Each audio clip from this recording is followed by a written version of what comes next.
Car వచ్చి ఆగింది.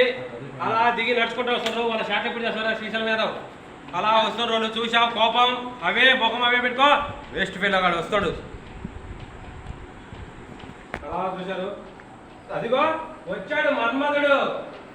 రా రాజా రా, నీకోసమే వెయిట్ చేపిస్తున్నావు.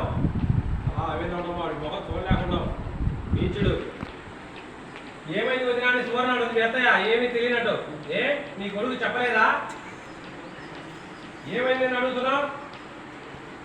కృతజ్ఞత లేకుండా మా అమ్మాయి మోసం చేస్తారా? అత్తయ్య సాక్ష్యం ఉందా అని చూడ అత్తయ్య సరిగ్గా చూసా ఖాళీ ఉన్నాయనేసి నిలదీస్తున్నా అని అమ్మ. రింగే తిరగలే కదరా చూడు చూపించి కృష్ణ అమ్మ. అత్తయ్య ఇలా ముందుకు వచ్చి వచ్చి తీసుకొని వల్ల అప్పుడు వెళ్ళిపోయిందమ్మా. చూస్తుంది షాక్ అయింది అత్తయ్య. కోపంగా చూడు మొహాలు చూడకూడదు. అలా వాడు చూశాడు. అత్తయ్య నేను చేయలేదు తప్పు అని చేయలేదు కోపంగా చూడు. అందమైన వెళ్ళాలి కాకుండా వేరే దానికి అడిగి పోతావా? మళ్ళీ ఇక్కడికి వచ్చినా మా కృష్ణ దగ్గరికి రాధ దగ్గరికి వచ్చాడు. బావా అంటాడు. ఏంటా బావా అన్నాడు చూడు కోపంగా. నేను తప్పు చేయలేదు బావా, నేను తెలుసుతాను బావా. ఏంటా తప్పు చేయలేదు అంటే తిట్టుడు రాదా మొహం చూపించుకురా అనేది. నువ్వు ఇలా చేస్తావని అనుకోలేదు.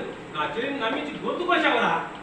ఈరోజు నా వెళుతూ అన్నయ్యలో చేసే పాపం నీ పెళ్ళి బావా అన్నాడు. మాట్లాడకరా ఎదవా. నేను చూసి ఇక్కడే ఉంటాడు అమ్మా, ఇక్కడే ఉన్నాడు సాగా కూడా.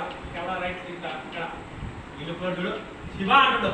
శివ నువ్వేనా నన్ను నువ్వు హిమ, నేనేం తప్పు చేయదు. నాకు అమ్మాయికి ఏ సంబంధం లేదు. సంబంధం లేనిదే